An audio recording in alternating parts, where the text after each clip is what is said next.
Well, the most obvious change is the visual acuity, and that you start to lose the ability to see things clearly, particularly in dusk or at night when the contrast drops down a little bit. And that means that your ability to recognise is hampered, and you have to get closer to objects or have more light to make things clear. Conversely, if you have more light, you can also get glare, and many drivers complain of driving at night, glare problems from headlights and so forth. Again, that tends to be due to media changes in the eye where things go slightly cloudy, so cataracts and this sort of thing would cause that. Also, if you have cataracts, because it cuts down the light intensity and the contrast, you struggle to see things genuinely. If cataracts is in one eye, then it can affect your ability to judge distances slightly, although it doesn't seem that it has any particular impact on driving. Also, things like glaucoma are important to pick up early, because glaucoma causes losses in the visual field, and if you have patches missing in your visual field, a pedestrian can step out and you won't see them because they're going to your blind spot. The glare problem is twofold. The first thing is that the media changes spread the light, which causes the glare in the first place. But secondary to that, your ability to recover from glare is poorer. So it does take you longer after a car headlight has gone past to actually get back to the position you were before the headlight was there.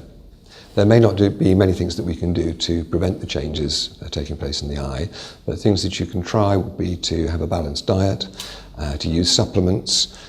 Also, if you do find that you've got problems such as cataract, have it treated early, because actually the surgical processes for cataract these days are very, very good. Also, protection against ultraviolet, so that wearing sunglasses protects you from sunlight, particularly if you're near water where you get a double dose of it, or near snow. Anything like that will actually slow down the processes and make things a little bit easier for you. Quite often we get older drivers suggesting that when they take their glasses off, they see things more clearly or see things better, and they prefer driving without the glasses on. However, that drops them below the legal standard, so they're committing a criminal offence effectively by driving below the standard. And we wouldn't be giving them glasses if it didn't improve their vision in the distance. So by getting improved acuity, you'll see roadsides earlier, you'll see incidents ahead of you sooner, and therefore you'll be able to deal with them more appropriately. So even though it feels that you're not seeing so well with the glasses on, you are actually performing better, and it's the visual performance that's the important thing, rather than how you feel in comfort terms.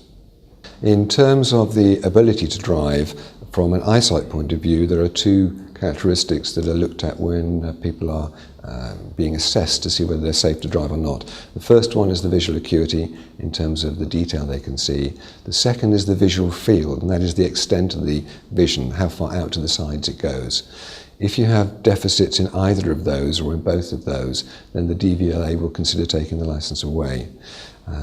If it's severe, then they will ask for a panel to make a decision as to whether or not you should retain a licence. But the information will be sent to the DVLA, who will then make that decision.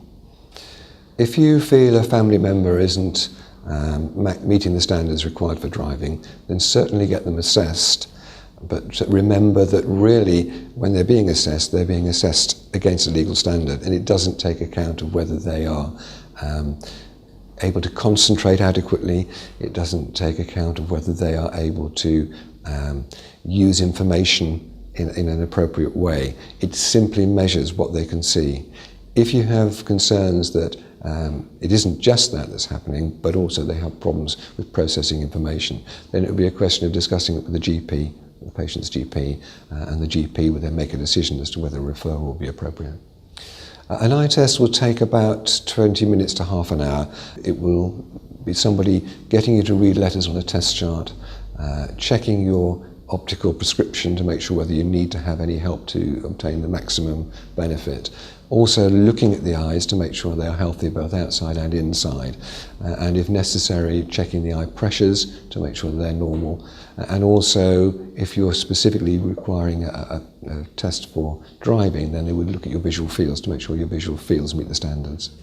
It certainly is nothing to worry about. It's a very easy process, and there's nothing to fear about going in there and having this done, and also remember the benefits of it, and that if you do have something and it's picked up, the earlier it's picked up, then the more easy it is to deal with, and therefore the longer you should be able to drive for.